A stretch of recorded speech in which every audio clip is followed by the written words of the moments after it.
ನಮಸ್ಕಾರ ಗೆಳೆಯರೆ. ಇವತ್ತು ನಾವು ಹೌಸ್ ಕೀಪಿಂಗ್ ಕ್ಲೀನಿಂಗ್ ಏಜೆಂಟ್ಗಳ ಬಗ್ಗೆ ತಿಳ್ಕೊಳ್ಳೋಣ ಸಿಂಪಲ್ ಆಗಿ, ಸರಿನಾ? ಯಾವುದೇ ಗೊಂದಲ ಇಲ್ದಿರೇನೆ ಎಲ್ಲರಿಗೂ ಅರ್ಥ ಆಗೋ ಥರ ಸ್ವೀಟ್ ಅಂಡ್ ಶಾರ್ಟ್ ರೀತಿಯಲ್ಲಿ ನಾವು ತಿಳ್ಕೊಳ್ಳೋಣ, ಸರಿನಾ? ಎಲ್ಲ ಆದಷ್ಟು ಬೇಗ ಹೇಳ್ತೀನಿ, ನೀವು ನಿಧಾನವಾಗಿ ಅರ್ಥ ಮಾಡ್ಕೊಳ್ಳಿ. ಲಾಂಗ್ ವಿಡಿಯೋ ಮಾಡೋದು ಕೂಡ ತುಂಬ ಕಷ್ಟ ಆಗುತ್ತೆ, ನೋಡಲ್ಲ ಯಾರನ್ನು, ಎಲ್ಲ ಸ್ಕಿಪ್ ಮಾಡಿಬಿಡ್ತಾರೆ, ಸರಿನಾ? ಆದ್ರಿಂದ ನಾನು ಶಾರ್ಟ್ ಆ್ಯಂಡ್ ಸ್ವೀಟ್ ಆಗಿ ಮಾಡೋಕ್ಕೆ ಪ್ರಯತ್ನ ಮಾಡ್ತಾ ಇದ್ದೀನಿ. ನಿಮ್ಮ ಎಲ್ಲರ ಸಹಕಾರ ಪ್ರೋತ್ಸಾಹ ನನಗೆ ತುಂಬ ಇಂಪಾರ್ಟೆಂಟು, ಸರಿನಾ? ನಮ್ಮ ಫಸ್ಟ್ ಕ್ಲೀನಿಂಗ್ ಏಜೆಂಟ್ ಬಂದ್ಬಿಟ್ಟು ಟಾಸ್ಕಿ R1. ಇದು ಬಂದ್ಬಿಟ್ಟು ಬರೀ rest room inside, only rest room ಅಲ್ಲಿ ಮಾತ್ರ ಕ್ಲೀನ್ ಮಾಡೋದು, ಔಟ್ಸೈಡ್ ಇಲ್ಲ ಇದಕ್ಕೆ, ಬರೀ ರೆಸ್ಟ್ ರೂಮು. ಮತ್ತೆ ಅದಾದ್ಮೇಲೆ ಇದ್ರ ಡೈಲೇಷನ್ ಬಂದ್ಬಿಟ್ಟು 20 ml per litre, 20 ml chemical 1 litre ನೀರಿಗೆ, ಸರಿನಾ?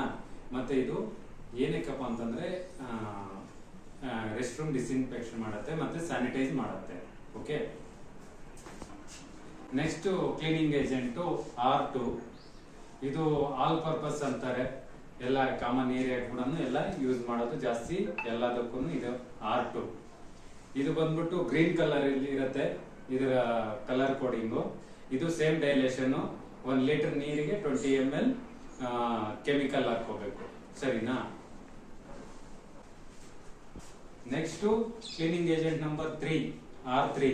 ಇದು ಬಂದ್ಬಿಟ್ಟು ಗ್ಲಾಸ್ ಕ್ಲೀನಿಂಗ್ ಯೂಸ್ ಮಾಡ್ತಾರೆ. ಗ್ಲಾಸ್ ಕ್ಲೀನಿಂಗ್, ಮಿರರ್ ಎಲ್ಲ ಯೂಸ್ ಮಾಡಿ, ಪಾರ್ಟಿಷನ್ಸ್ ಏನಾದ್ರು ಇದ್ರೆ ಪಾರ್ಟಿಷನ್ ಗ್ಲಾಸ್ ಇದ್ರೆ ಅದಕ್ಕೂ ಯೂಸ್ ಮಾಡ್ತಾರೆ, ಎಲ್ಲದಕ್ಕೂ ಯೂಸ್ ಮಾಡ್ತಾರೆ. ಇದು ಸೇಮ್ ಕಲರ್ ಕೋಡಿಂಗ್ ಬಂದ್ಬಿಟ್ಟು ಸ್ಕೈ ಬ್ಲೂ, ಸರಿನಾ? ಮತ್ತೆ ಇದು ಡೈಲೇಷನ್ ಸೇಮ್, ಸ್ವಲ್ಪ ಇದು ಜಾಸ್ತಿ ಹಾಕೋತಾರೆ ಕೆಲವರು, ಒಬ್ಬೊಬ್ರು ಒಂದೊಂದು ತರ ಯೂಸ್ ಮಾಡ್ತಾರೆ, ಆದ್ರೂ ಕೂಡ ಸ್ಟ್ಯಾಂಡರ್ಡ್ ಇರೋದು ಇದ್ರದ್ದು Bhaskar 20 ml per litre. Okay, ಇದು ನೋಡಿ, ನಾವು R5 ಜಾಗಕ್ಕೆ ಇದು ಯೂಸ್ ಮಾಡ್ತಾ ಇದ್ದೀವಿ. ಇದ್ರ ಹೆಸರು ಏನಪ್ಪಾ ಅಂತಂದ್ರೆ ಸ್ಪಾರ್ಕ್ ಲೈಟ್, ಸರಿನಾ? ಅದು ಕ್ಲೈಂಟ್ ಮೇಲೆ ಡಿಪೆಂಡ್ ಆಗುತ್ತೆ, ಅವರು ಯಾವ್ದು ತರಿಸ್ತಾರೋ ಅದನ್ನ ನಾವು ಯೂಸ್ ಮಾಡ್ಬೇಕಾಗತ್ತೆ. ಸದ್ಯಕ್ಕೆ ಇಲ್ಲಿ ನಮ್ಮ ಹತ್ರ R5 ಜಾಗಕ್ಕೆ ಸ್ಪಾರ್ಕ್ ಲೈಟ್ ಅಂತಿದೆ. ಇದು ಸೇಮ್ ಅದ್ರ ತರನೇ, ಡೈಲೇಷನ್ ಏನಿಲ್ಲ, ಡೈರೆಕ್ಟ್ ರೆಡಿ ಟು ಯೂಸ್ ಇದು, ಸರಿನಾ?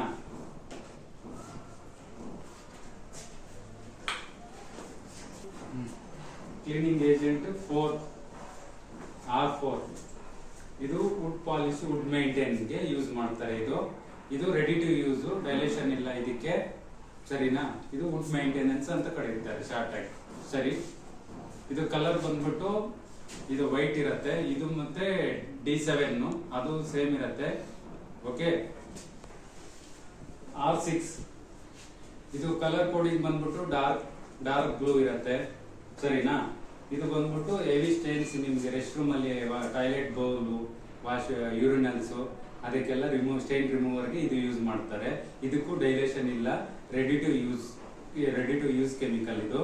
ಮತ್ತೆ ಇದು ಆಸಿಡಿಕ್ ಕೆಮಿಕಲ್ ಆಗಿರೋದ್ರಿಂದ ಎಲ್ಲದಕ್ಕೂ PP ಯೂಸ್ ಮಾಡಬೇಕು, ಇದಕ್ಕೆ ಮಸ್ಟ್ ಅಂಡ್ ಶುಡ್ ನೀವು ಯೂಸ್ ಮಾಡಲೇಬೇಕಾಗತ್ತೆ ಆಸಿಡಿಕ್ ಕೆಮಿಕಲ್ಗೆ. ಓಕೆ, ನೆಕ್ಸ್ಟ್ ಬಂದ್ಬಿಟ್ಟು ಸುಮೋ ಐನಾಕ್ಸ್ D7.1. ಇದು ಬಂದ್ಬಿಟ್ಟು ಸ್ಟೈನ್ಲೆಸ್ ಸ್ಟೀಲ್ ಪಾಲಿಶ್, ಮತ್ತೆ ನಮ್ಮ ಸ್ಟೈನ್ಲೆಸ್ ಸ್ಟೀಲ್ ಏನ್ ಮೆಟೀರಿಯಲ್ಸ್ ಇದೆ ಅದಕ್ಕೆಲ್ಲ ಪಾಲಿಶ್ಗೆ ಇದು ಯೂಸ್ ಮಾಡ್ತಾರೆ. ಬರೀ ಅದಷ್ಟೇ ತಿಳ್ಕೊಂಡಿದ್ದಾರೆ, ಬರೀ ಪಾಲಿಶ್ಗೆ ಅಲ್ಲ, ನಾವು ಲೆದರ್ ಕೂಡ ಪಾಲಿಶ್ ಮಾಡ್ಬೋದು, ಇದನ್ನ ಲೆದರ್ ಸೋಪಾಗೆಲ್ಲ ಯೂಸ್ ಮಾಡ್ಬೋದು. ಮತ್ತೆ ಚೇರ್ಸ್ ಲೆಗ್ ಮತ್ತೆ ಆರ್ಮ್ಸು ಅದಕ್ಕೆಲ್ಲ ಕ್ಲೀನ್ ಆದ್ಮೇಲೆ ಮತ್ತೆ ಇದನ್ನ ಪಾಲಿಶ್ ಮಾಡ್ಬೋದು, ಸ್ವಲ್ಪ ಶೈನಿಂಗ್ ಬರುತ್ತೆ, ಚೆನ್ನಾಗಿ ಕಾಣುತ್ತೆ. ಓಕೆ, ಜನ ಇಲ್ಲ ಮಿಸ್ಟೇಕ್ ಮಾಡೋದು ನಮ್ಮ ಹುಡುಗರೆಲ್ಲ ಈ 2ರಿಂದಾನೆ, ಸರಿನಾ? ಏನಂತಂದ್ರೆ D7 ಸೇಮ್ ಆಗಿರುತ್ತೆ, ಮತ್ತೆ R4 ಸೇಮ್ ಒಂದೇ ಕಲರ್ ಇರುತ್ತೆ.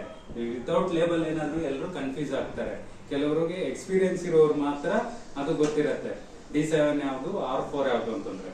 ನಾನು ನಿಮ್ಗೆ ಹೇಳ್ತಾ ಇದ್ದೀನಿ, ಸುಲಭವಾಗಿ ಐಡೆಂಟಿಫೈ ಮಾಡೋದು ಹೆಂಗೆ ಅಂತಂದ್ರೆ, R4 ಅದು ಸ್ವಲ್ಪ ನೀರಾಗಿರುತ್ತೆ, D7 ಬಂದ್ಬಿಟ್ಟು ಸ್ವಲ್ಪ ಗಟ್ಟಿ ಇರುತ್ತೆ, ಥಿಕ್ನೆಸ್ ಇರುತ್ತೆ, ಅದರಿಂದ ನಮಗೆ ಈಸಿಯಾಗಿ ನಾವು ಫೈಂಡ್ ಔಟ್ ಮಾಡಬಹುದು. ಓಕೆ.